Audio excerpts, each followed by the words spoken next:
Et là, on en prend conscience. Et là vient une forme toute particulière de solitude. J'ai tellement de trucs à dire et ça va complètement sortir dans le désordre. Donc là, on va arriver au passage de TI à SE, où on a bien intégré ce principe du fait qu'on ait une singularité dans l'univers. On a peut-être même pu réussir à mettre des mots sur cette sensation étrange qu'on a depuis toujours, de se vivre comme le principe de vie en chaque chose, tu sais, les trucs méga spirituels, voire beaucoup trop perchés pour certains, mais en fait c'est comme ça qu'on se ressent vivre hein, avec Annie. Je suis le tout.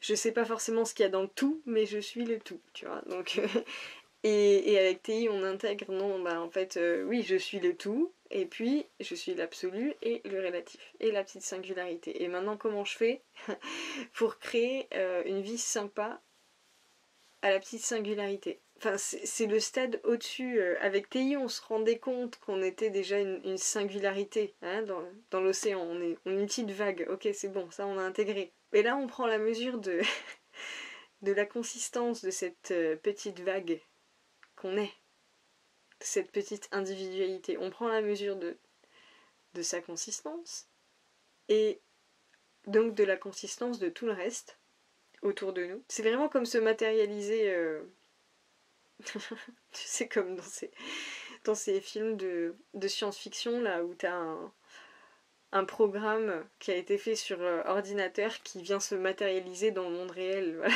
c'est un peu ça. C'est intégrer la fonction SE, la matérialisation de l'INAJ. Et on va surtout se rendre compte qu'on n'est qu'un tout petit truc. Et ça n'a rien à voir avec la dépense totale dans laquelle on était avant. Parce que là, on a déjà un petit peu de pouvoir personnel. C'est juste qu'on se rend compte que notre vision NI, elle veut nous faire déplacer des montagnes. Et nous, on a juste 2 petites mains et des bras pas du tout musclés parce que parce qu'on a été dans la tête toute notre vie jusque-là. Donc je sais pas, peut-être t'es sportif, hein, mais disons que SE en 4ème position, ça favorise pas trop la force physique. C'est un cliché ce que je dis là. Ça veut pas dire que tu peux pas être réellement sportif. Ça veut certainement pas dire qu'on n'en est pas capable. Mais ça veut dire que c'est pas forcément ce qui va être favorisé pour nous. Parce que c'est pas vraiment ce qui va occuper notre esprit. Voilà. Cliché mis à part, bon, on veut déplacer des montagnes, on n'a même pas une pelle quoi. On a juste 2 petits bras mous. Et là, on en prend conscience. Et là vient une forme toute particulière de solitude. C'est toi face au cosmos, tu vois. Ou si t'es croyant, toi face à Dieu, tu vois. C'est un peu comme quand tu te couches dans un champ la nuit et tu regardes les étoiles et tu te dis « Oh mon Dieu, on est tout petit !» C'est ça.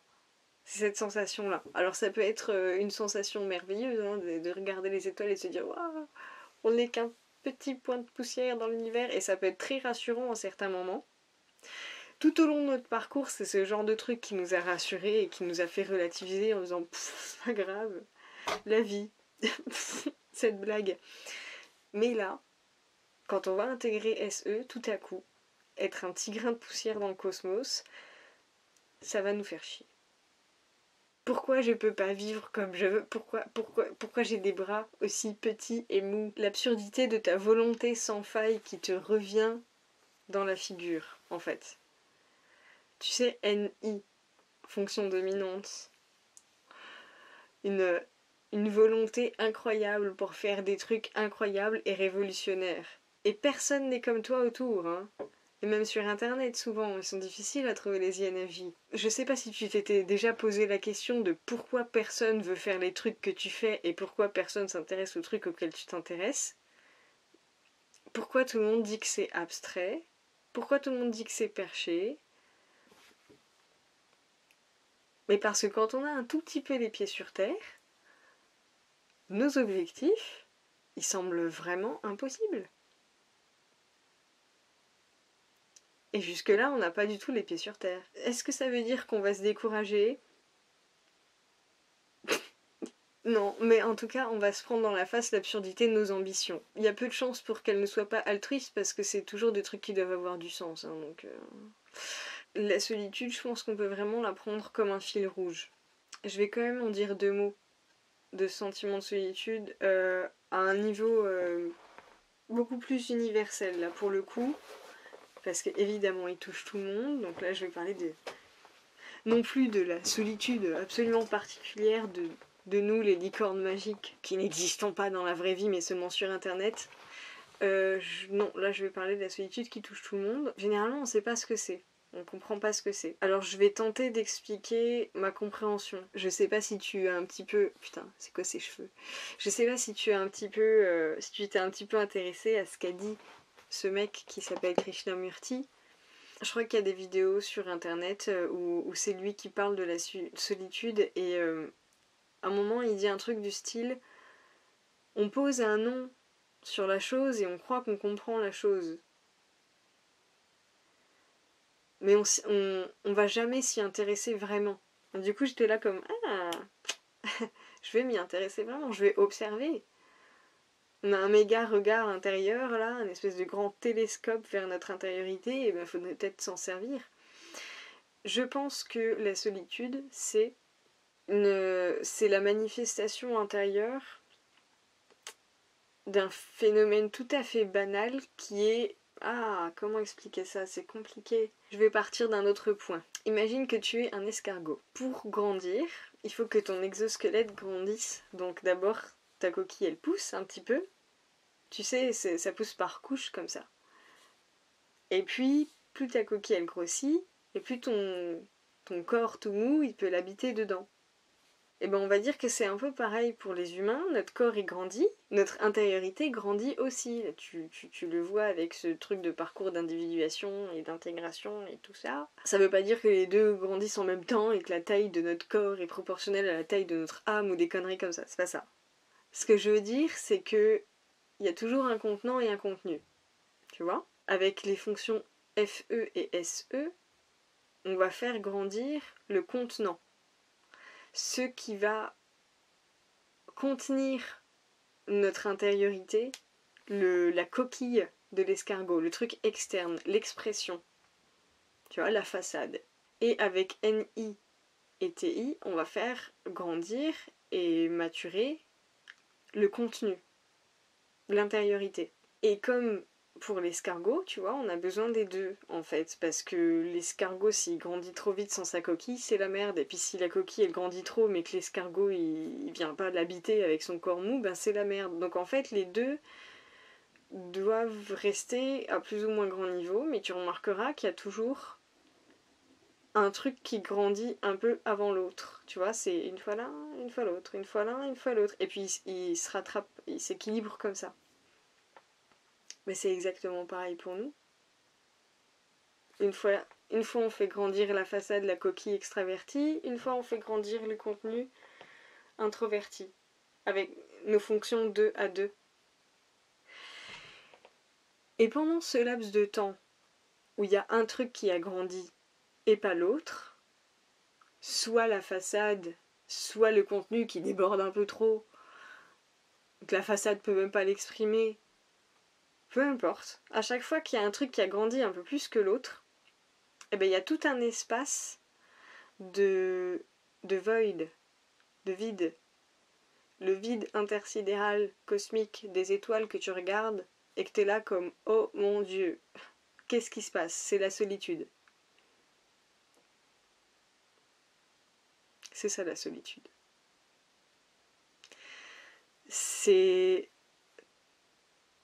La solitude, c'est tout simplement la preuve qu'on est en train de se développer intérieurement. C'est une manifestation indirecte. On appelle ça solitude simplement parce que c'est mystérieux et qu'on ne sait pas l'appeler autrement. On appelle ça solitude, on pourrait appeler ça le mystère, l'inconnu. Parce que par exemple, si tu fais grandir un peu ta coquille d'escargot là, ok, je sais pas comment représenter ça. Donc ta façade, tu exprimes, mais au bout d'un moment il n'y a plus grand chose à exprimer, tu vois. Parce que l'intériorité elle n'a pas grandi aussi vite.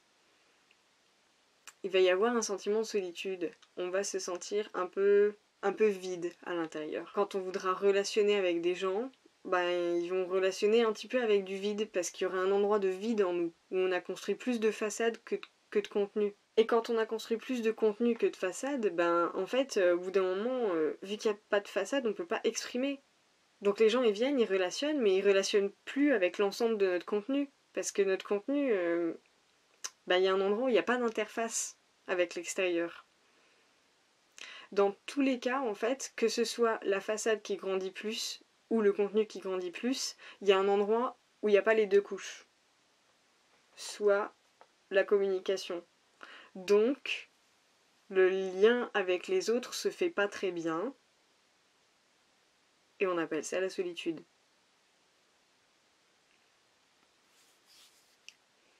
J'espère que c'était... pour moi, c'est ultra clair maintenant. Voilà. Et c'est pour ça que je parlais de différents types de solitude, parce qu'à chaque étape de notre parcours, ça va être soit la façade, soit le contenu. Puis ça va être une nouvelle expérience de la solitude, mais c'est toujours ça. Tu sais, dans le langage courant, quand on dit je me sens seule, t'as dû remarquer que ça dépendait pas forcément du fait d'être entouré ou pas. Tu peux te sentir seule au milieu de plein de gens. Ok, c'est peut-être parce que les gens ne correspondent pas, d'accord. Mais à un certain niveau, c'est aussi pour les raisons que j'ai dit plus tôt, c'est que en fait, même si les gens te correspondent, à un moment, s'il y a trop de façade ou trop de contenu, de toute façon, la relation peut pas se faire. Que les gens te correspondent ou pas. Ou en fait, c'est presque comme si personne peut te correspondre quand t'es dans ce genre de déséquilibre, tu vois. Parce que, admettons, t'as fait grandir beaucoup ton monde intérieur est très riche, mais il n'y a rien pour relationner. Tu vas forcément te sentir très seul, même s'il y a des gens qui te correspondent, qui correspondent à ton intériorité, qui pourraient être bien copains avec toi, de toute façon, tu peux pas relationner avec, parce qu'il n'y a pas la façade. Fonction extravertie. Donc solitude.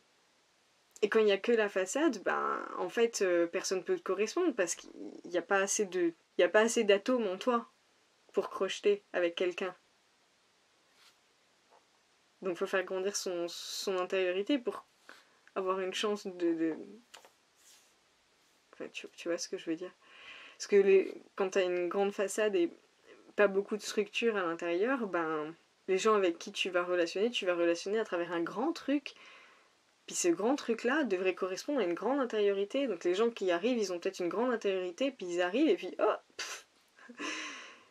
ça retombe comme un soufflet, tu vois.